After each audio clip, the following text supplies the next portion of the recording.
Welcome to In Good Company, where relationships drive results, with your host, Lisa Kilray. In each episode, we explore how great leaders build trust, inspire teams, and turn meaningful connections into real success. Welcome back to In Good Company, where relationships drive results. The podcast where we explore the relationships, leadership lessons, marketing insights, and business stories behind successful companies, people, and careers. I'm your host, Lisa Kilray, president of WSI eResults, where we help manufacturing and industrial companies improve visibility across Google, AI search, ChatGPT, and today's evolving digital landscape through SEO, AI strategy, and search everywhere optimization. Today, I'm joined by Sid Fritts. Sid is a brand and marketing leader with a track record of shaping some of the world's most recognizable brands. Currently, he serves as head of marketing and brand at Turion Space. Sid previously spent more than 6 years at Rivian, where he led brand strategy, integrated marketing, and audience definition during a period of rapid growth and market expansion. Prior to Rivian, Sid spent a decade at Procter Gamble helping drive growth for iconic brands including Downy, Unstopables, Old Spice, Gillette, and Secret. Throughout his career, he's combined consumer insights, storytelling, design thinking, and strategic marketing to build brands that connect with people and deliver measurable business results. Sid, welcome to the show. Thank you so much for having me, Lisa. I'm excited to be here. It's great to have you. So let's just start with what originally attracted you to marketing and brand building? You had such an interesting background, starting with P&G, B2C, car company, and now you're B2B. I think for me, it started very early with an interest in art and design. And one of the people that most pushed me in that direction was a teacher called Miss Gertz. Amazing person that's just taught me to do it. And then to me, design was a natural outlet to sort of figure out how to have a career and follow that sort of artistic thread. And then over time, I realized that it was not just the idea of creating something, but how do we shape people's points of view, their behavior set, and what they connect with, and trying to drive that sort of like emotional resonance with them that really got me excited. So that's kind of been a driving sort of, I think it's probably the root of it all, if you want to say it that way. Yeah. Okay. Was there a moment, just to kind of build off your last comment, when you realized marketing was really just about understanding people? I think it was probably, it was in the middle of my graduate studies, actually, because so my graduate program was very, very focused on psychology, anthropology, behavioral economics, and really understanding how people think. So we read foundational things like Daniel Kahneman's Thinking Fast to Slow, the Averly's Behaviorally Irrational, or one of those books, I can't remember off the top. Dan Ariely, that's what it is. Predictably Irrational. And just really thinking through how all these little things that we have developed in our brains to process the world and how we have to synthesize things quickly, and how so many of our decisions are really baked in at a sort of gut or intuition level. And then how do we get into those systems from a design and marketing standpoint to start to influence people? So, yeah. Right. So when you look back on your career, were there some pivotal moments that helped shape the path that you ultimately took? Yeah, you mentioned in the kickoff that I spent a decade at P&G. I can't say enough how indebted I am to some of the leaders that I worked with there. They're still there, some of them, but they are just amazing humans and brand builders as a whole. And you cannot leave that building without getting an MBA through osmosis. And they also kind of invented consumer market research. So at that point, you just had all these resources and institutional knowledge at your disposal to say, how did people think about this 5 years ago versus today? And you can start to map those trajectories. And I think working with those people, and we can talk a little bit more about some of the later projects I worked there, but hand in hand with the design team, the marketing team, and the market research team to be on the field and in the world with them, to learn real time and just ideate. Those I think are the most foundational and but it's not one. There was a series of them, I think, but they were all sort of compounded into that entire 10-year period. Right. So as you mentioned, P&G is obviously a highly respected organization and is often viewed as one of the best marketing training grounds in the world. What did P&G teach you about understanding customers and brand building? I'd say first and foremost that if you can identify the consumer problem and the real pain point or insight, your marketing solution is 75% solved. Because once you know what you're where they are, what they need to hear, and what they're really struggling with, be that, creating a new product through innovation, through product marketing and clarity, or through translating really complex technical, be that chemistry, software, et cetera, into something that they can understand and translates into their day-to-day benefit, you're golden. I think on a more meta level, on a personal, just all that time spent with different people of different walks of life across the world, just really reinforced that I think that like 90% of human goals, ambition, and everything is common. And it's really just the 10% of dialect, flavor, language that kind of pivots between us. But everybody wants a family that's healthy, happy, and does better than the last one. So as long as you realize that, I think it's easy to find common ground and build those relationships and conversations. Right. So you've obviously worked on some pretty incredible and recognizable brands. What do you think the best brands you've worked with have in common? They are solving real problems. And I know that sounds crazy when you think about something like Unstopables, which seems like such a sort of like an extra additive, decadent kind of thing that people just love scent. But there's something about that it just makes them feel better about themselves and gives them confidence. And then on a functional level, you can rewear your jeans more often than you need to. But I think just getting to that sort of what is something that really, really works from a product level, and the product and the problem are completely in unison.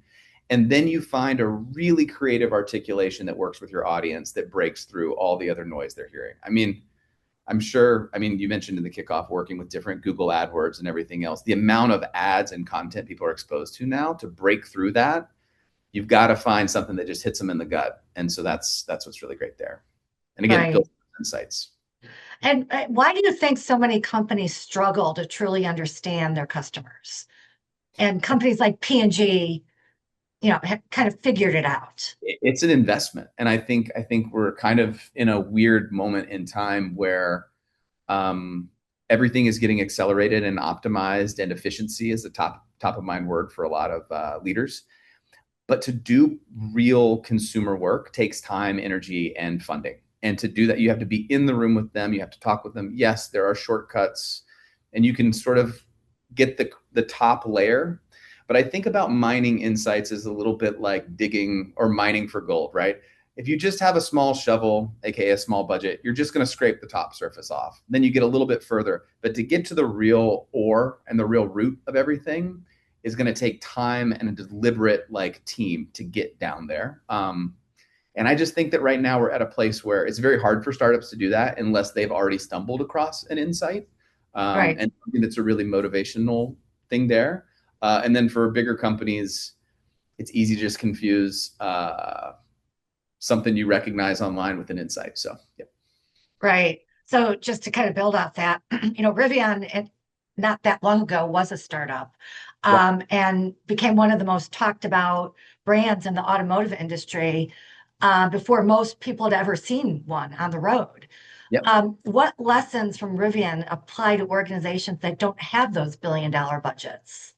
Oh, to me, Rivian is such a beautiful case study of building a brand that has a cult around it, right? It's like the people that love that brand, and we had community chapters everywhere of people who led it, and there'd be Austin and Denver and everywhere, and it would just the most amazing people fell in love with it. But I think again, it scratched an itch of people who wanted to do the right thing, or at least what they believed to be the right thing for the environment, by driving an EV, but they didn't want to compromise their lifestyle, which is adventurous, driving off-road, et cetera.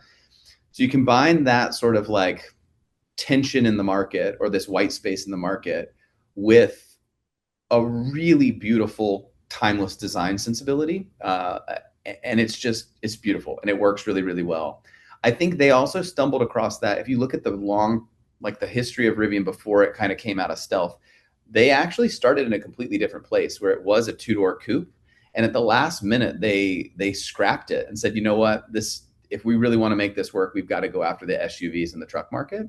And that's what they did. And I think it's worked out pretty well for them. Obviously, they've had some hurdles, but with the recent R2 launch, I'm very excited to see that continue to accelerate. So Right. So how do you create trust before someone becomes a customer? I think speaking to people like humans is really important. And I think we've embodied this at Rivian, and I'm trying to bring that into the Turion role now, is how do you just say it like it is and not try to disguise it in jargon, be that, commercial jargon, corporate jargon, et cetera. I think people just can sniff through it. And there's so much stuff in content in the world that it's easy to call BS. So I think that's one. I think giving people tactile or experiential moments that they can remember more than just a buzzword or a marketing tagline is really important. And Rivian did a really great job of building spaces that brought people together. So I think that was really cool. Absolutely. And opening up a little bit of the company. Like, I think people do root for the underdog. Like, there's just this idea of building it together. So the more you can show people behind the scenes for brands of like how you're working, how you're building things, that, the CEO is not really that different from you. And he really just wants his kids to have an amazing time riding a bike or whatever it might be. I think that's what really connects with people. So giving a little bit of that transparency, and it's a fine line to walk because you don't want to be voyeuristic, right? And there's a difference between being open and sharing a process and trying to quote unquote monetize content or something like that. So, yeah. Right. So you mentioned a little bit about community building and, what role did digital channels play in growing this brand and getting it to where it's at today?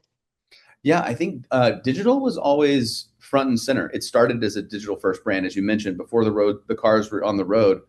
We had 100,000 reservations or something like that. So then it was really, how do you take that momentum from the excitement that we got at the LA launch and really pull that through into those physical experiences? So people had a natural curiosity, and then is it vaporware? Is it not? How does it feel when the doors close? What does that wood really look like? So giving them all those moments and answering those questions, I think was really important. And then also doing it in a very elevated but casual way. Like, you never wanted to feel stuffy at Rivian. We always, and a lot of our events were always in Joshua Tree, a little bit more of a glamping setup, where it felt intentional, curated, but never uptight.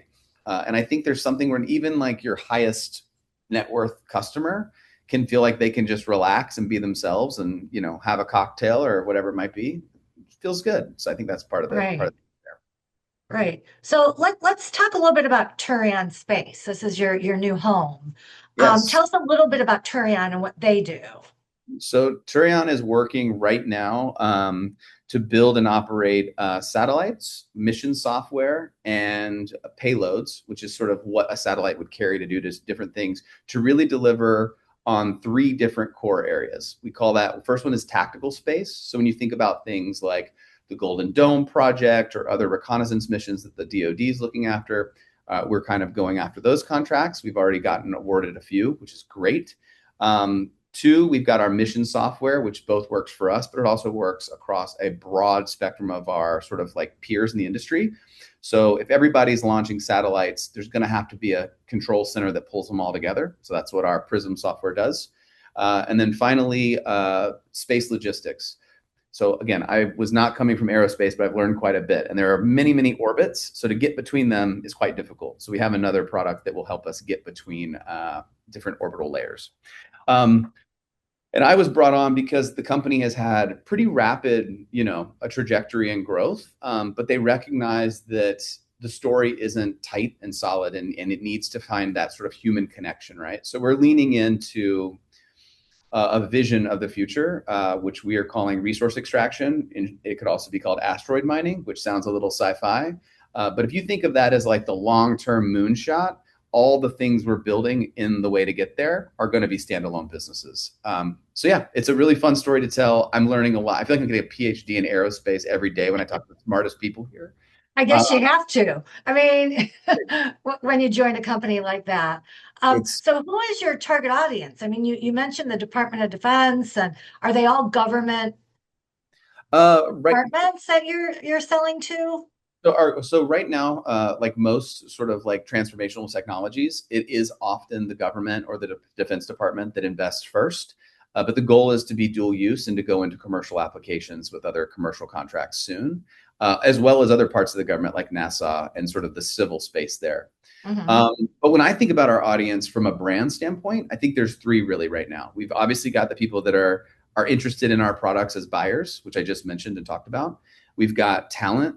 There's a big challenge to get top talent into aerospace companies right now. So we need to make sure that that vision and the story of what they're going to be working on is really compelling and inspiring. Mhm. And then finally, investors who want to understand what's my short-term versus long-term return, and is this really got that exponential opportunity down the road, which is where we look at that 30-year roadmap to really unlocking a vast amount of resources and things like that. So it's an interesting group of people to sort of juggle because they all have their different sort of slants on everything. But again, Right.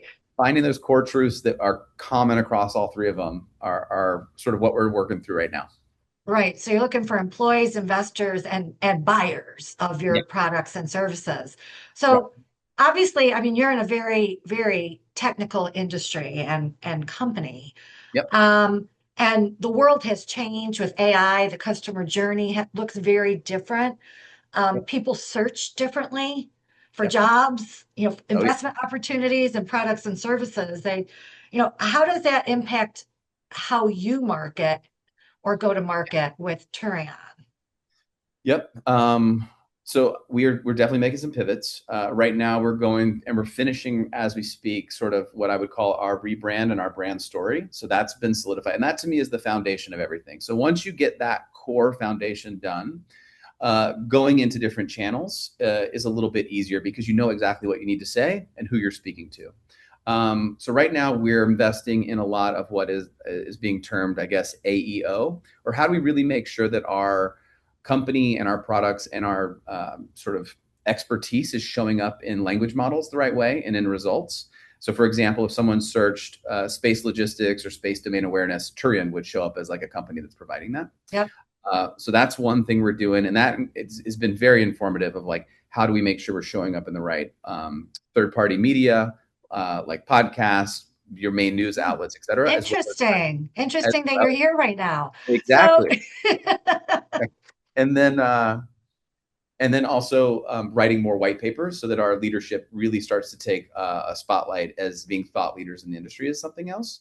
And then the other one is, again, getting back a little bit to what I mentioned with Rivian is how do we get into those physical experiences that let people understand something that can feel so abstract? Like connecting, we talk about it as connecting humanity to space a little bit more because we don't realize everything that we depend on that's in orbit. So how do we tell that story and make it a little bit more tangible for people? So that's something we're working through right now too. okay. So that very interesting. You mentioned the AEO for listeners who don't know what that means because there's many different acronyms. It's answer engine optimization. We call it, I have kind of landed on search everywhere optimization. Even better. Um, right. So yes, that's all become critically important. The LLMs, your visibility in new channels, getting that third-party credibility through podcasting, speaker engagements, technical resources. Are you finding, as a result of all that you're doing, and as a result of the world changing, that customers are arriving, or investors or Yep. potential employees are arriving more informed? Yeah, I Or are definitely they think. more skeptical? I think that people are, well, one, I think we're benefiting from the SpaceX IPO that just recently happened. Like just in general, the space economy as like a cultural touch point seems to be much more relevant. So people believe it. And I think that the thing that we're struggling with is that early Turion had a different mission, which was to remove space debris. And so we're pivoting into the space domain awareness and space logistics, as I mentioned. And I think the hardest part is kind of wiping the slate clean and getting all that other stuff out of the search engines so that like people come with the proper understanding of what we're actually working on today and for the next, hopefully decades to come.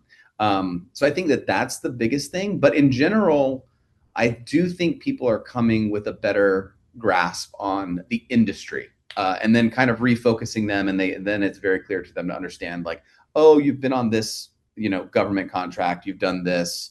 This is sort of your expertise in payloads, et cetera. So, yeah. Right. So let's talk a little bit about, we're already kind of going in this direction, AI, visibility, growth strategy. I mean, I think that's a good direction to go given, this is kind of what you guys are all about. Yeah. So we've already talked about how search no longer happens in one place and people are discovering companies through Google, LinkedIn, YouTube, all different sources, podcasts, review sites, the AI, LLMs. How important is it for brands to think beyond a single marketing channel? Oh, 100%. I think I can't imagine a single brand that's been successful in the past decade that's only focused on one. And particularly when you think about the different audiences that I've mentioned already, they're looking and hunting and digesting information in very different places in different ways. So your talent might be on LinkedIn, potentially Instagram, X, or Reddit. And then you have other people who might be your buyers at a slightly different demographic or, life stage that could be still watching the late night news. So you have to figure out that balance to make sure you're hitting them and hitting your audience when they're most receptive and open to it. And what's interesting is like working in the sort of government space a little bit. I always talk about it as like, yes, they're government people, but they still have families at home and they still digest normal news. So there is a benefit to just raising your awareness across the masses, as well as focused on those very, specific audiences and what they're looking for, things like that. Right. So how do you see AI changing marketing and brand visibility over the next 5 years? You've been in marketing quite a bit, so you've seen it. I think I'm going to take I might have a little bit of a hot take at the end here. I think part of me is very aligned with what I read in a lot of white papers, and the other part of me feels like we're starting to see a bit of a pushback on some of this. So I would say, let's actually start with the pushback area. I think that AI is very, very good because it's built on previously written and documented things, right? Like, so it's just crawling all this vast amount of information and it can pull amazing things and do amazing things from that. But so much about finding an insight or a creative solve really relies on the tangential and the serendipity of like a human conversation and working together to get to those really great ideas. And I'm just a fundamental believer that creativity and an idea is a little bit like a bone. Like it needs pressure and stress tests and everything to just get stronger and better. So I think that like there's part of me that is really apprehensive to give AI the creative process at this point. I think it could be a great tool along the creative process in helping you ideate, hunt down specific information. I won't call them insights, information.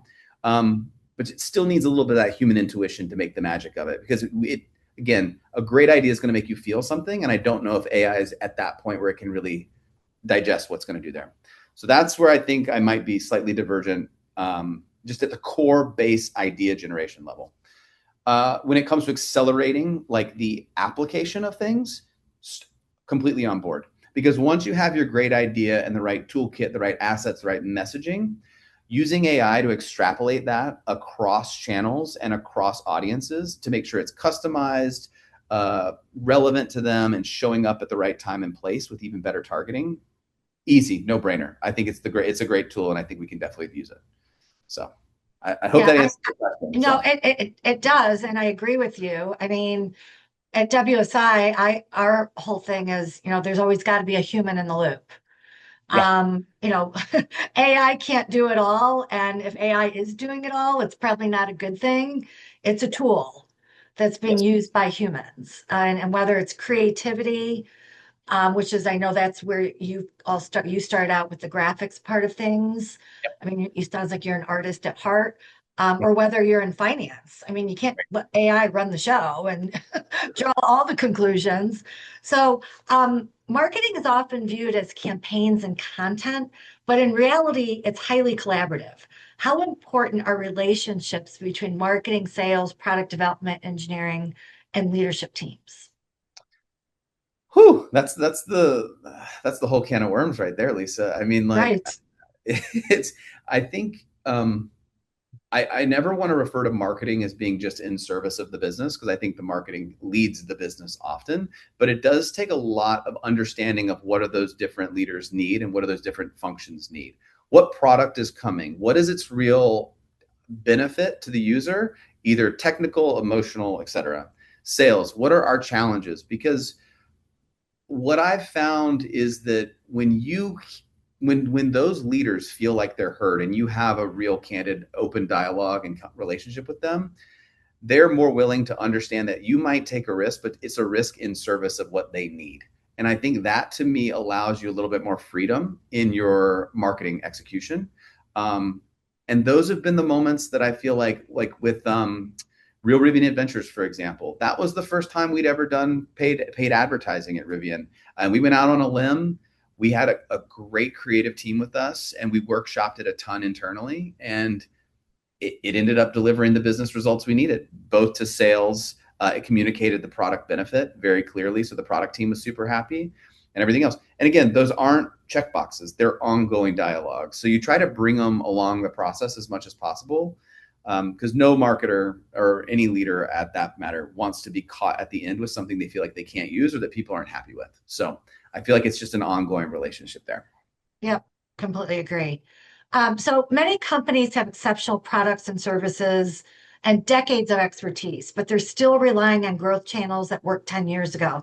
How do leaders know when it's time to challenge what's always worked?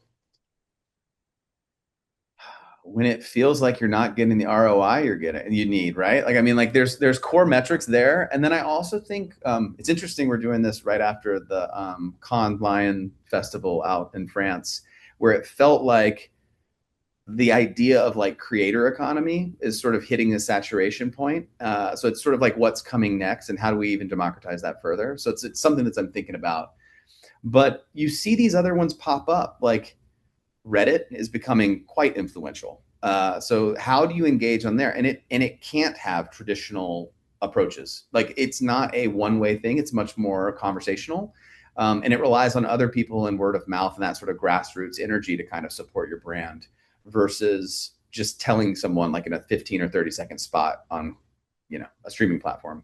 So I think that's one. And then I also just think as a person who just loves to experiment and a little bit of a contrarian, like if something new pops up, like I'm the first that's going to be eager to see what we could do. And it's more of a creative challenge and more of a, how could this work? Let's think about, like, I don't know. I can't even think of anything right now off the top of my head. But so yeah, I don't know. I think that's what it is. But you will see your metrics and your audiences start to decline on old school platforms very quickly. Right. And I think again, not to go back to AI too much, but you've seen such a shift it so quickly and it partially has to do with Google putting Gemini in its search results, but like AI is becoming a predominant player in information discovery. So how do you make sure, again, that you're elevating your brand and your everything in that point? So Right. So you're actually selling me. I ironically did a webinar last Thursday, and I can send you the recording. But a lot of what you're talking about here is what we were talking about getting that visibility in the LLMs and the new world of search, basically AI driven search. So if you were sitting down with a CEO tomorrow, what would you tell them to prioritize over the next 3 to 5 years? Like, what investments matter most? What's becoming less important? What will become obsolete in marketing? mm, that's a good question. I think I think there's twofold, and they complement each other based on the conversation we've had. One is, I think you need your core thought leaders and creators and creatives, at least stewards in-house. Like, you need to build a creative team that can get to those breakthrough ideas and the breakthrough creative with a human lens and a human touch on it. and really think about how do we get to those really good insights, either through market research, field work, et cetera. So that would be one priority, which I would call like the ideation phase, right? You need all the raw material of the insight work, and then you need a really core group of creatives to help deliver like breakthrough ideas. From that point, then I would say you need to invest in some tooling and AIs and some modern things here. Like, how do you train AIs to be in your right tone of voice, in your right visual language, et cetera, so that you can start to really accelerate your output, so that you can show up on all those different channels we talked about in a really consistent way. I think that particularly when you think about the way that the models are currently crawling and digesting and spitting things back, it's more important than ever to be consistent in your messaging and what you stand for and your point of view, because that's the only way to ensure that you're going to show up consistently as they're sort of amalgamating all this information from you. I would do that. And then I think making sure you're relying when you have the customers and they're really close and they're really special and they're your biggest fans, giving them something tangible and experiential that they can connect with and sort of remember at like the bones of their body level. Like, they just need to feel it. Those are the things that I think are really going to be important in brand building in the next 5 years for sure. Right. Okay. That's a great answer. So I love how we're like, we talk about AI, but we've talked about how, keep the human in the loop. I love to tie it back to relationships again. Yeah, of course. Given you've been so successful in your career, what advice would you give younger professionals about building meaningful relationships? I think this next generation is so used to remote working, AI, using tools to do their job, but where are the relationships in their lives? And what would your advice be? Yeah, I think to me, like I was thinking about this before this discussion, I've kind of at least got 2, potentially 3 different types of relationships that, like, to me, there's like sort of my professional or like senior mentor type of relationships, people that I feel like have guided me through my careers. And what I would say about those could be bosses, they could be, C-suite people, whoever you're working with that's trying to give you honest advice. Listen to it, because you probably won't realize how insightful and how powerful that comment is until years later. So don't brush it off. They're mean well, and you will at some point look back and go, that's what I needed to hear. Yep. And then it sticks with you and you kind of carry that through. And again, a lot of the things that I talked about from P&G is what I'm thinking about there. Right. Then I've got what I would call like your peers that you work with. And those, sometimes when I say work with, they can be at your company, or they can just be peers that you've stayed in touch with that like become your sounding board. And you're sort of, hey, what is this? Does this sound right to you? I just need to talk for 20 minutes. Like, do you see what I'm trying to get at? And you'll find those people that you can trust to call out of the blue and just run an idea by them. And they will no bullshit you, give you the right answer on like, that I see where you're going, but maybe you need to think about it this way. Call me back in a week. Or they'll say, nope, love it. Keep pulling that thread for a little while. You're onto something. And again, like I think of the people at Turion that I've worked with, that I still call today now at the company now. And finally, I think that there's just the people in your life that are like, go for it. You know what I mean? Like those people that are just going to champion you. It can be your partner, best friend, whoever, parents, but they're the ones who are like, you got this, let's do it. And I think that those 3 together create such a sort of a safety net, like a psychological safety net of like, oh, here's what I heard and how I saw it work for that person in the past. I didn't realize it at the time, but I needed it. This is who I can call and talk to about professional or creative ideas that I'm trying to wrestle down. And this is a person that's just got my back and is like, don't underestimate it. So those are the ones that I think are the most important. So yeah. So you mentioned, early on, when you're early on in your career and your bosses or your mentor say something and it may not resonate at that time in your life, but many years later, you kind of figure it out and you're like, yeah, now I know what he or she meant. Do you remember a comment like that was made to you that didn't really make much sense at a young age, but then all of a sudden it popped in was your head? I would say that there's two. So when I was in grad school, my thesis chair, her name was Meredith Davis, brilliant woman, loved her to death. But she beat into me the importance of really, really reading and writing that I did. And again, at that point in time, I was in graphic design master's degree. I really wanted to be much more visual. But I think particularly in an era when being able to synthesize your ideas into writing is so important, the reading and writing exercise was just something that needed to be beaten into me. And it's something that I am much better at now, and I will ever be in debt to her.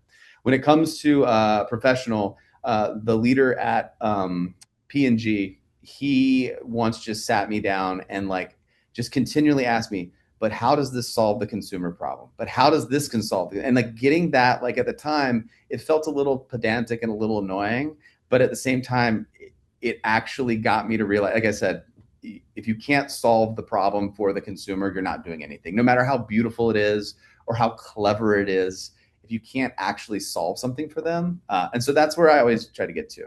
He also was a big advocate of simplicity. So when I talk about consistency and simplicity, that's the other thing that I really lean back into. So yep, I love that. I mean, all that advice was good advice. Yeah. So this has been a wonderful conversation, Sid. I really appreciate your time. Before we wrap up, where is the best place for listeners to connect with you personally or learn more about Turion Space? So they can find me on LinkedIn. It's just Sid Fritts at LinkedIn. I think it's S Fritts or Sid Fritts. I can confirm in the show notes for you. Okay. But you can be there. Or if they're interested in Turion Space specifically, it's just sfritts@turionspace.com. So yeah. Okay. And what's Turion's URL? www.turionspace.com. Okay. We will definitely include those links in the show notes. If there's one takeaway from today's conversation, I think it's that companies that win tomorrow won't necessarily be the ones with the biggest budgets. They'll be the ones that understand their customers, communicate their value clearly, adapt to changing buyer behavior, and build trust throughout both relationships and visibility. Sid, thank you so much for sharing your experience and insights with us today. And to our listeners, thank you for spending some time with us. I look forward to being in good company with you again next time. This episode was brought to you by WSI eResults. Thank you so much, Sid. Thanks for listening to In Good Company, where relationships drive results, with Lisa Kilray. Be sure to follow or subscribe so you never miss an episode. Until next time, stay connected and keep building relationships that drive results.